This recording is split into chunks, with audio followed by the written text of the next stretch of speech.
여러분 평안하셨는지요? 자, 오늘은 칼빈주의, 조엘 비키의 칼빈주의죠. 지난주에 이어서 경건에 대해서 좀 더 살펴보고자 합니다. 성도의 경건, 경건이란 말을 네이버 사전에서 찾아보니까 공경하고 삼가고 엄숙하다라는 뜻이 있었고요. 우리가 지난 시간에 살펴봤듯이 칼빈은 경건이란 말을 하나님을 향한 합당한 태도와 그분을 향한 순종이라고 정의 내렸습니다. 경건은 하나님을 향한 합당한 인간의 태도와 그분을 향한 인간의 순종이 경건이다 했어요. 우리 신앙생활이 경건해야 되는 이유가 이것입니다.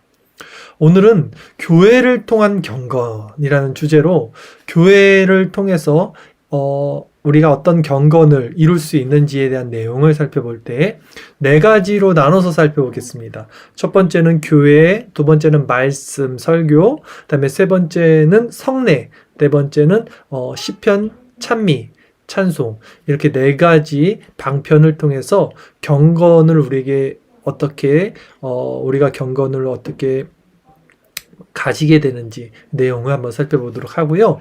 이 경건 시리즈는 다음 주까지 이제 이어질 거고요. 오늘 교회론적인 관점에서 한번 이 경건을 나눠보고자 합니다. 페이지는 312페이지 칼빈주의, 조엘 비키 칼빈주의 312페이지고요. 제가 책을 좀 읽으면서 설명을 한번 드려보도록 하겠습니다. 경건에 대한 칼빈의 견해는 몇 가지 교회론적 특징을 지닌다 이렇게 시작합니다. 이 교회론적 특징이 뭔지 살펴보겠습니다. 첫 번째는 교회를 통한 경건. 칼빈이 말하는 경건은 말씀에 뿌리 박혀 있으며 교회를 통해 공급된다라고 말해요. 칼빈이 말하는 경건은 성경 말씀에 뿌리 박혀 있어서 교회를 통해서 공급된다라는 것이죠. 성직자 계급주의, 로마 교회, 절대주의, 이게 뭐냐면 당시 부패한 로마 카톨릭이잖아요.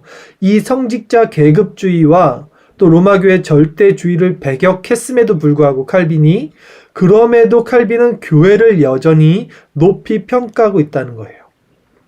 신자들은 교회 안에서 영적으로 성장하기 때문에 그리스도와 그분의 교회에 접붙여져 있습니다. 교회는 성령께서 그 안에서 역사하시기 때문에 모든 신자들의 어머니며 교사이며 유모이다.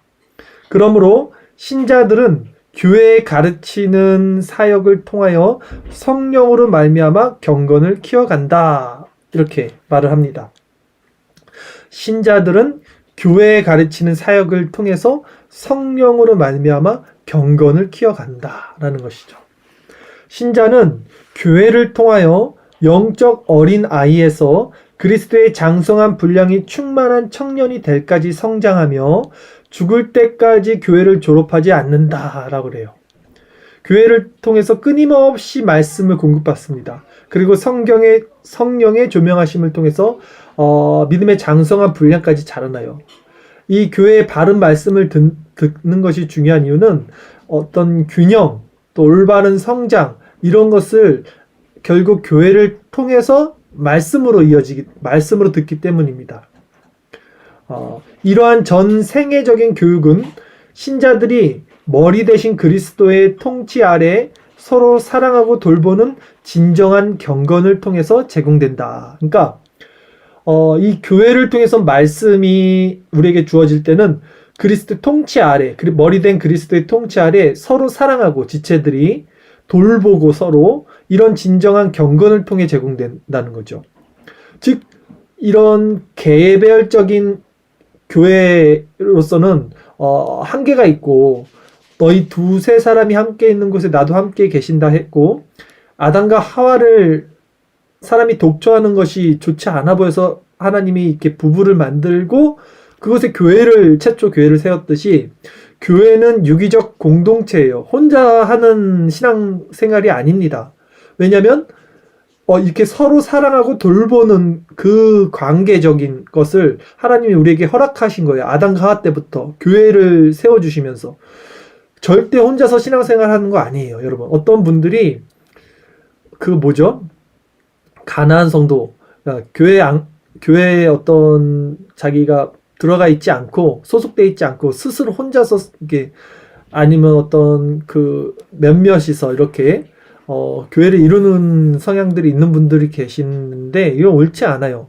예, 교회는 올바르게 연합된 공동체로서 또 정통과 성례와 말씀과 치리 이런 것들이 다 들어가 있는 체계적인 교회에서 우리는 말씀을 공급받아야 합니다. 예, 절대 혼자서 이렇게 개별적으로 신앙생활하지 않습니다. 그래서 하나님도 성부, 성자, 성령 삼위일체예요. 예. 자, 이렇듯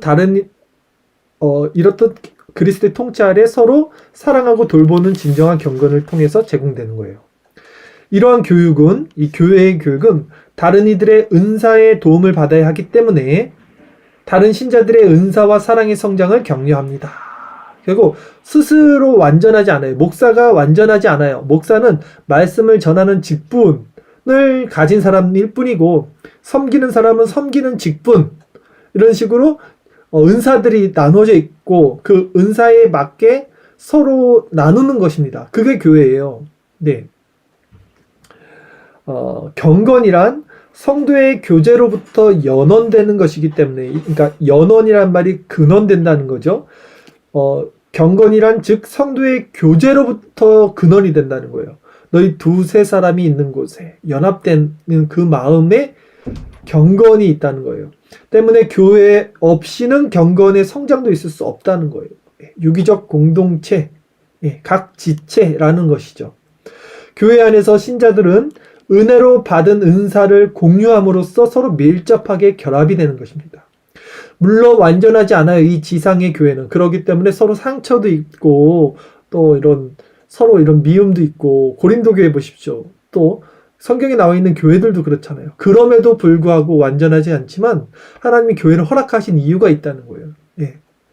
연합체, 그리스도의 머리된 공동체로서 우리가 받아야 할, 서로 누려야 할, 서로 공유해야 할 내용들이 있기 때문에 교회를 신앙 공동체로서 세워주시는 것입니다. 자, 각각의 교회 구성원은 한 몸 안에서 자신들이 있어야 할 위치와 발휘해야 할 은사들이 있다. 이상적으로 말하자면 온몸이 계속해서 개혁해 나가고 완전을 향하여 성장해 나가면서 이 은사들을 조화롭고도 균형 있게 사용해야 한다라는 거예요. 이것이 우리 교회로 불러주신 우리들의 나아갈 방향입니다. 자, 두 번째 이제 교회를 통한 경건을 살펴봤고요. 두 번째는 말씀을 통한 경건의 소재로 한번 살펴보겠습니다. 하나님의 말씀은 신자 안에서 기독교적인 경건을 성장시키는 가장 중요한 요소입니다. 라고 말해요. 자, 하나님의 말씀은 신자 안에서 기독교적인 경건을 성장시키는 가장 중요한 요소. 솔라 스크립투라, 오직 말씀이 가장 중요합니다. 개혁신앙은. 칼빈은 이에 대해서 그 이유를 이렇게 설명합니다.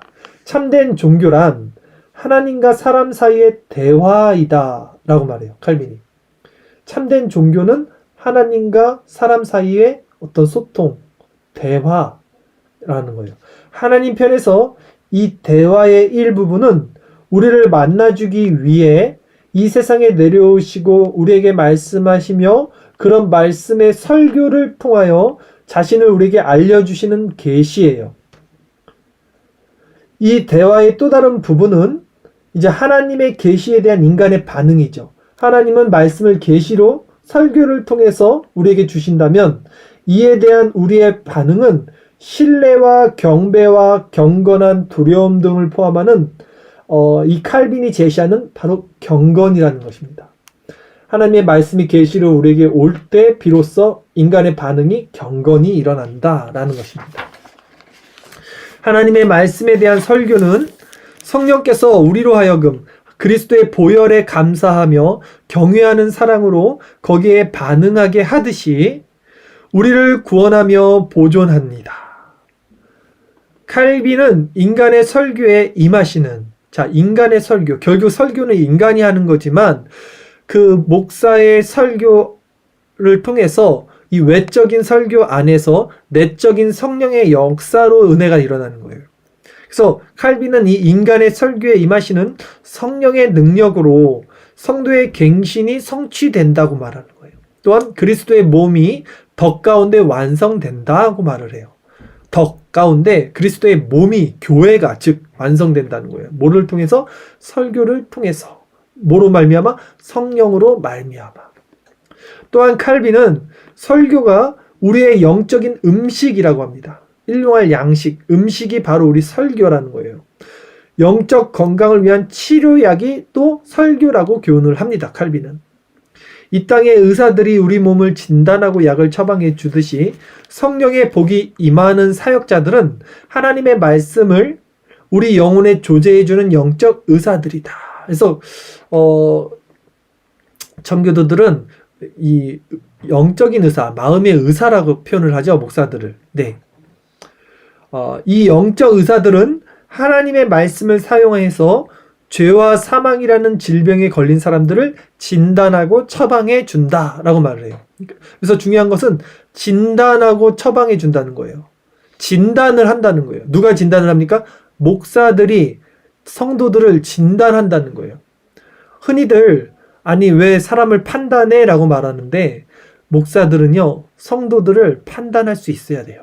그들의 영적인 상태를 점검해 줄 수 있어야 돼요. 그래서 진단을 내릴 수 있어야 돼요. 진단을 내려서 그 진단 결과에 따른 처방, 말씀을 전할 수 있어야 돼요. 이것이 청교도적 설교예요. 일반적인 교회 보편적인 복음주의권 설교는 이런 식으로 안 가죠. 그냥 은혜의 말씀, 뭐 축복의 말씀을 이제 전하는데 청교도의 설교는 항상 그 목사가, 담임 목사가 그 교인들, 그 담임하고 있는 그 성도들의 상태를 면면히 캐치하고 있습니다. 그래서 청교도들은 항상 신방이든 이런 것들을 주기적으로 행해요. 왜냐하면 계속 교제를 나눠서 그 성도들의 개개인의 상태를 계속 체크하고 확인하는 겁니다. 그리고 거기 진단을 한 그 진단에 따른 처방, 즉 말씀을 전하는 거예요. 이건 표적 말씀이 아닙니다. 표적으로 말씀을 전하는 것이 아니라 그 마음의 상태를 점검하고 거기에 해당하는 말씀을 전하는 것이 청교도의 어떤 설교 특징이다. 이 말씀을 제가 드린 거고요. 이런 점에서 볼 때 설교된 말씀은 우리를 치료하고 정결하게 하며 죄에 걸리기 쉬운 우리 영혼을 비옥하게 해주는 수단이 된다라는 거예요. 네. 내적 사역자가 되시는 성령님은 외적인 사역자로 외적인 사역자는 이제 사람, 목사, 설교자고요. 이 외적인 사역자로 하여금 말씀을 설교하게 함으로써 경건을 성장시킨다라는 거예요. 결국 우리는 설교를 통해서 경건해질 수 있다는 겁니다.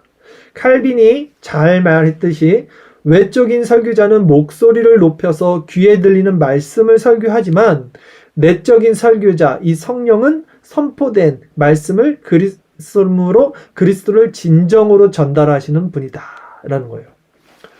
그래서 설교자가 설교를 하면 결국은 성령께서 그 설교를 가지고 청중들의 마음을 이렇게 역사를 일어나게 하신다는 것입니다. 자, 이렇게 해서 두 번째 말씀을 통한 경건, 즉 설교를 통한 경건의 내용을 살펴봤습니다. 네, 설교를 잘 들으십시오. 그래야 경건해질 수 있다는 것이죠. 세 번째, 성례를 통한 경건에 대한 내용입니다. 자, 성례 아시죠? 성찬과 세례를 성례라고 하죠. 칼빈은 성례를 외부적인 표지에 확증된 것이며 그분을 향한 우리의 경건에 대한 상호적인 증명으로서 우리를 향한 신적 은혜의 증거라고 정의합니다. 말이 좀 이렇게 막 풍성한데 어떤 표징이라는 거예요. 네, 성례는 은혜의 수단이고 다만 믿음의 표징, 확증, 어떤 결단, 그것이라는 뜻입니다. 그러므로 성례는 경건의 연습이다. 성례는 우리의 믿음을 격려하고 강하게 해주며 우리 몸을 하나님을 향한 산제사로 드리도록 도와준다. 이렇게 말해요. 그러니까 성찬을 어떤 형식주의 혹은 율법주의로 치부할 것이 아니라 이것을 계속 주기적으로 행함으로써 우리 몸을 하나님을 향한 산제사로 드리도록 경건의 연습, 또 어떤 우리의 은혜의 수단이 된다는 것이죠. 칼빈은 하나님이 성례를 통하여 자신을 우리의 연약에 적용시킨다고 말합니다. 하나님은 성례를 통하여 자신의 백성들에게 오시고 그들을 격려하며 그리스도를 더 잘 알게 하고 그들을 세우시며 그리스도 안에서 영적 자양분을 공급해 주십니다. 성례, 즉 성찬과 세례는 귀한 것이죠. 세례는 어떻게 신자들을 그리스도께 접붙이고 성령으로 새롭게 하며 하늘에 계신 하나님 아버지의 가족으로 양자되게 하는지를 상징하는 것이로서, 상징입니다. 이것은 경건을 성장시킨다라는 거예요. 마찬가지로 성찬 역시, 성만찬, 그분의 양자된 자녀들이 사랑하는 하나님 아버지로부터 어떻게 영양분을 공급받는지를 보여준다. 칼빈은 성만찬을 가리켜 영혼의 자양분이라고 즐겨 칭했습니다. 그는 성찬에 대해서 이렇게 기록합니다. 성만찬의 표지인 떡과 포도주는 그리스도의 살과 피를 통하여 공급받는 우리를 위한 보이지 않는 음식을 상징한다. 분명히 상징이지만 실제라는 거예요. 그리스도는 우리 영혼을 위한 유일한 양식이 되십니다. 따라서 우리 하나님 아버지께서는 우리를 그리스도에게로 초청하시고 그분과 연합함으로써 새로워지게 하시며 우리가 천국의 불멸에 이르기까지 계속해서 반복적으로 힘을 얻게 하신다. 반복적으로 이 성례, 즉 성찬의 표지를 통해서 우리가 영적 임재설이죠. 칼빈이 말한. 그래서 영적으로 늘 반복적으로 힘을 얻게 하신다는 거예요. 칼빈은 그리스도께서 성만찬을 통하여 그의 유익이 아니라 그리스도 자신을 주신다고 가르칩니다. 성만찬은 예수 그리스도의 피와 살, 그분의 자체, 유니온 크라이스트의 연합입니다. 우리가 그것을 먹으면서 어떤 유익을 얻는 것이 아니라 그리스도와 연합되는 것이죠. 그것을 영적으로 상징하는 것이죠. 뿐만 아니라 그리스도는 우리에게 자신을 주시면서 우리를 그분의 몸의 한 부분으로 만드신다. 이게 영적 인재설이죠. 칼빈은 어떻게 성찬을 통하여 이런 일이 일어나는지 정확하게 설명할 수 없으며 설명하지도 않는다. 그러니까 이런 성찬에 대해서는요, 설명할 길이 없습니다. 찌빙글리의 기념설이든 아니면 칼빈의 영적 임재설이든 아니면 루터의 공제설이든 또 로만 카톨릭의 그걸 뭐라 그러죠? 로만 카톨릭의 그 화채설이든 이런 것들은 이렇게 구분해서 나눌 수가 없어요. 모호합니다, 굉장히. 그렇기 때문에 칼빈도 그것을 설명하지 않아요. 다만 이것은 설명할 수 있는 것이 아니라 경험되는 것이라고 말합니다, 칼빈은. 그러나 칼빈은 다만 그리스도께서 천국에서 내려와 떡에 들어가시는 것은 아니라고 말해요. 그러니까 떡에 직접 들어가는 거, 로마 카톨릭이 말하는 화채설이나 아니면 그 아래 있다는 그런 공제설, 이런 것들, 루터가 말했던 것들은 부정한다는 거예요, 칼빈은. 단순히 외적인 표지인 떡과 포도주에만 매달리지 말고, 그러니까 이 외적인 형식, 율법, 이 틀에만 매달리지 말고 우리 안에서 역사하시는 성령을 통하여 우리가 그리스도께서 계신 천국을 향하여 마음을 열어야 한다고 요구하는 거예요. 우리는 성례를 통하여, 즉 성찬과 세례를 통하여 그리스도를 만날 때 은혜 안에서 자랄 수 있습니다. 그래서 성례가 은혜의 방편이라고 불리는 거예요. 은혜의 방편 뭐가 있었죠? 말씀과 성례죠. 그리고 기도가 추가가 되고요. 또 시편 찬송도 추가가 되지만 결국은 말씀과 성례가 기본이에요. 즉 은혜의 방편은 말씀입니다. 보여지는 말씀인 성례와 기록된 말씀인 성경. 그래서 말씀이 은혜의 수단이다 라는 거죠. 그러므로 성례는 천국을 향한 우리의 성화의 진보를 격려하죠. 이것들은 그리스도께서 의미심장하게 인치신 그의 구속적 죽음으로 말미암는 하나님의 약속에 대한 확신을 장려합니다. 이것들은 언약이기 때문에 양심을 구원의 확신으로 각성시키는 약속들을 포함한다고 칼빈은 말합니다. 자, 마지막으로 성례는 그 풍성한 은혜로 인해서 하나님께 감사하고 그분을 찬미하는 경건을 결국 장려한다는 것이죠. 우리가 성찬을 나누면서 어떤 그런 경건한 마음을 갖게 되잖아요. 바로 그거죠.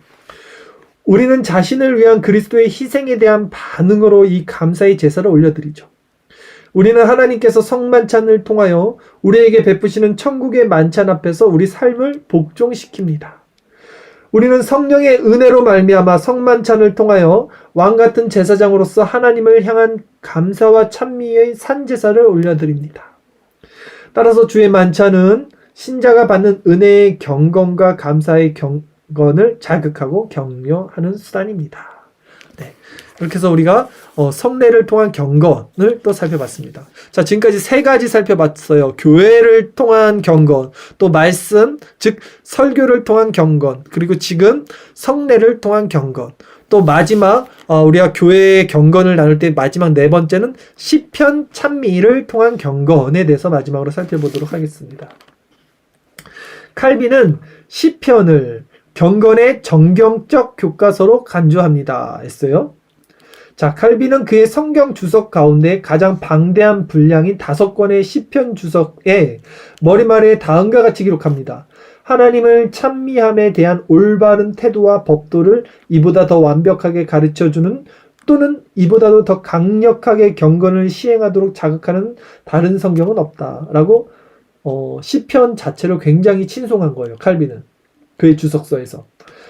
칼빈이 이렇게 시편에 집중하는 이유는 시편이 다음과 같은 역할을 한다고 믿기 때문입니다. 몇 가지 사유가 있어요. 첫째, 시편은 하나님의 필요성에 대하여 교훈하고, 둘째, 찬양적 신조로서의 역할을 하며, 신조의 역할. 셋째, 신앙 고백입니다. 신조는. 셋째, 하나님의 놀라운 선하심을 증거하고 하나님의 속성을 증거하죠. 넷째, 기도를 장려하며. 다섯째, 공적 예배를 위한 매개체가 되며. 자, 공적 예배에서 우리가 시편 찬양을 부르듯이 이런 매개체, 예배의 매개체가 되며 시편은. 여섯째로 우리가 하나님과 누리는 교통의 깊이를 보여주고, 이 음률이 있는 말씀이 어떤 또 뭐랄까요, 감정 이런 것들이 시편에 많이 풍성하게 나타나기 때문에 하나님과의 그 교통의 깊이를 보여주고 있어요. 마지막으로 7번째는 신앙과 불신앙, 하나님 안에서의 즐거움과 죄 가운데서의 슬픔, 신적 임재와 유기를 포함하는 다양한 종류의 영적 경험을 통하여 경건을 가르치고 고무시킨다는 것입니다. 결국 경건의 수단으로 시편이 유익하다라고 칼빈은 이렇게 말을 하는 것이죠. 칼빈이 밝히고 있듯이 시편은 영혼의 모든 부분의 해부학과도 같다라고 그래요. 영혼을 해부한대요. 시편이. 칼빈은 주석가고 설교가고 또 성경학자로서 그리고 예배 인도자로서 무려 25년 동안이나 시편에 심취해 있었습니다. 그의 인생의 사역의 전 기간이 시편에 심취해 있었다고 해도 과언이 아니죠. 초창기에 그는 공적인 예배에서 운문적인 시편을 사용하는 작업을 시도했습니다. 시편 찬양을 시도한 거예요, 이제. 그리고 후기에 가서 클레망 마로나 루이스 부르주아 또 테오도르 베자 이런 이제 제자들입니다. 이들과 같이 재능 있는 인재들을 이제 모집해서 이 칼빈 후기에는 그가 세상을 떠나기 2년 전에 최초로 완전한 운문적 시편 찬송을 이제 제정하고 만들어서 출판합니다. 이것이 그 유명한 125곡으로 만들어진 제네바 시편 찬송이에요. 이 시편들이 각각 고유한 음악을 지녀한다는 것을 인식하는 한편, 그러니까 125곡이 각각의 은유를 갖고 있고요. 또 그러면서도 경건이 가장 잘 증진되기 위해서는 이 곡 멜로디보다도 본문 가사, 즉 시편 그 말씀에 주안점을 두어야 한다는 칼빈의 확신을 분명하게 표현하고 있는 거예요. 제네바 시편 125곡은. 또한 칼빈은 음악이 말씀을 받아들이도록 도와야 하기 때문에, 즉 감정적으로도 이 음악이 말씀을 우리에게 들어오게 해야 되기 때문에 반드시 장중해야 하며 음악이, 그리고 위엄이 있고 웅대하고 정숙해야 한다고 이렇게 시편을 작곡을 만든 것입니다. 이 하나님의 임재 앞에서 죄인된 피조물이 유익을 얻기에 합당한 속성을 지녀야만 한다고 말합니다. 이것은 예배 안에서 하나님의 주권을 지키고 신자의 내적 상태와 외적 고백이 합당하게 일치되도록 장려합니다. 시편 찬송은 이렇듯 여러 가지 운율보다는 말씀의 중심이 있으면서도 불구하고 그 말씀이 웅장하고 장엄하고 엄숙하면서 말씀 자체를 통한 경건을 장려할 수 있도록 이렇게 25곡의 125곡의 시편, 제네바 시편 찬송을 만들었다는 거예요. 칼빈이. 그러니까 오늘날의 CCM이나 뭐 복음성가 같은 것은 사람의 감정을 터치하는 것도 많고 가사 자체도 가사 자체도 성경이 아니죠.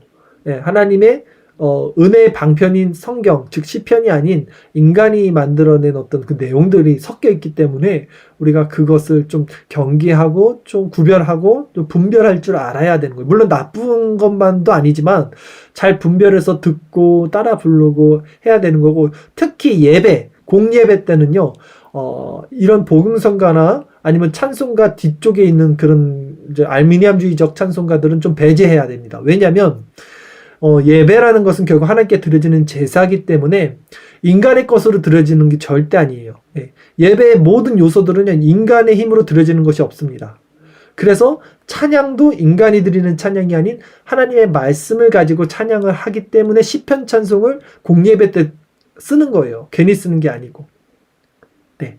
이런 관점에서 우리가 찬양을 어떤 균형 있게 받아들여야 하는지, 또 예배 가운데 활용할 수 있는 찬양은 어떻게 돼야 되는지에 대한 좀 균형도 우리가 가져야 될 것이고요. 자, 칼빈은 이 시편 찬송을 노래하는 것이 이 주요한 예배 행위 가운데 하나라고 믿었습니다. 그는 함께 부르는 찬송이 타락한 마음을 복종시키고 변덕스러운 감정을 경건하게 바꾸어 준다고 생각했어요. 설교와 성례와 마찬가지로 시편 찬송은 신앙의 학교에서, 신앙의 학교가 어디라 그랬죠? 교회. 이 교회에서 마음의 감정을 훈련시키고 신자를 하나님께 합당하도록 만들어줍니다. 또한 이것은 마음의 말씀의 효과를 극대화시키고 교회의 영적 에너지를 증진시킵니다. 성령의 인도하심과 마찬가지로 시편 찬송은 신자의 마음을 하나님의 영광에 맞추어주는 선율이라고 할 수 있습니다. 자, 우리도 이제 시편 찬송, 제네바 시편 찬송을 준비해서 이제 부를 날이 다가오고 있어요. 지금까지는 이제 찬송가로 했지만 이제 시편 찬송을 이제 부르기를 원하는 소망을 저는 사실 처음부터 가지고 있습니다. 그래서 좋은 때에 이제 저희도 시편 찬송을 이제 부를 수 있도록 하려고 합니다. 자, 이렇듯 제네바 시편 찬송은 지난 수세기 동안 칼빈주의 예배의 중대한 부분이었어요. 이것은 영국과 네덜란드와 독일과 헝가리뿐 아니라 프랑스 개혁주의 시편 찬송의 표준이 되었습니다. 이러한 시편 찬송은 경건서로서 수많은 사람의 마음을 따뜻하게 해주었습니다. 뿐만 아니라 시편 찬송을 부르는 사람들은 그 능력과 권세가 찬송가나 가사 자체에 있는 것이 아니라 그 가사들을 마음에 적용시켜 주시는 성령님께 있는 것임을 매우 잘 이해하고 있었습니다. 제네바 시편 찬송은 공동적이며 전례적인 말씀의 영성을 자극함으로써 경건을 증진시켰고 예배와 삶 사이의 구분을 없애버렸습니다. 이게 뭔 말이냐면 시편 찬송이라는 것은 음률이 있기 때문에 우리가 일상생활 가운데서 이렇게 할 수 있잖아요. 그래서 예배와 삶 사이의 구분을 없애버렸다는 거예요. 늘 읊조린다 그러죠. 하나님의 말씀을 주야로 묵상하고 늘 내가 읊조린다는 것이 시편 찬송을 얘기하는 거예요. 네, 삶이 예배가 되는 그런 것을 말하는 거죠. 칼빈주의자들은 교회에서뿐만 아니라 가정과 일터와 거리와 들판에서도 자유롭게 시편을 찬송했습니다. 이 말이에요. 시편 찬송은 위그노의 자기 정체성의 방편이기도 했습니다. 위그노는 뭐냐면 프랑스에서 있던 개혁주의자들을 위그노라고 합니다. 핍박을 많이 받았어요. 로마 가톨릭에 있어서 그 핍박 받았던 프랑스 개혁 신앙인들을 위그노라고 해요. 실상 이 경건한 시행은, 이 시편 찬송의 시행은 당시의 문화적 표상이 되었습니다. 하들리 홀은 위험 있는 곡조를 가진 성경적이고도 운문적인 시편은 개혁주의 경건의 신장이요 정수라고 말했어요. 그러니까 개혁주의 신앙을 표방하고 추구하는 개혁교회에서는요 시편 찬송을 불러야 됩니다. 예배 때, 공예배 때 시편 찬송을 불러야 되죠. 저희도 부를 것입니다. 이제 키보드가 생겼으니까 저희 부를 수 있는 날이 속히 오도록 하겠습니다. 자, 오늘은 이렇게 교회를 통한 경건에 대한 내용으로 주제로 한번 살펴봤고요. 세부적으로 교회를 통한 경건 중에 첫 번째는 교회를 통한 경건, 두 번째는 말씀, 즉 어떤 설교를 통한 경건이 어떻게 이루어지는지, 세 번째는 성례를 통한 경건을 살펴봤고요. 마지막 네 번째는 시편 찬송, 찬미를 통한 경건을 살펴봤습니다. 자, 이렇듯 우리가 경건을 이룰 수 있는 것은 결국 은혜의 방편인 하나님의 말씀과 시편 찬송, 또 교회를 통해서, 또 성례를 통해서입니다. 이게 다 이어지는 거죠, 결국. 그래서 다음 주는 이 경건의 방편 마지막 시간으로 우리 실제적인 특징들, 어떤 우리가 회개나 기도 이런 것을 통해서 어떻게 경건을 우리 안에서 실제적으로 또 유익을 얻을 수 있는지에 대해서 이 경건 시리즈 마지막 한 번 더 하도록 하고요. 오늘은 이렇게 마치도록 하겠습니다. 여러분, 교회를 통해서요. 예, 너희 두세 사람이 있는 곳에 나도 함께 있다 말씀하시고, 아담과 하와를 둘을 만드시고, 또 하나님도 삼위일체로 존재하셨어요. 교회는 혼자서 하는 것이 아닙니다. 질서가 있고 체계가 있고 연합된 어떤 공동체죠. 그래서 서로 연약하고 완전하지 않지만 그 안에서 그리스도가 머리 돼서 그 안에서 하나님이 주시는 은혜가 있는 것이 교회입니다. 그리고 그 교회는 반드시 말씀을 통해서 바른 말씀을 시행해야 되고, 또한 성례를 통해서 하나님의 그 법과 질서를 지켜나가야 되는 것이죠. 이것이 참된 교회의 표지잖아요. 그리고 오늘 살펴본 바와 찬미, 즉 시편 찬송으로 찬양을 드리는 것이 또한 경건한 개혁교회의 어떤 바람직한 모습이라고 할 수 있겠습니다.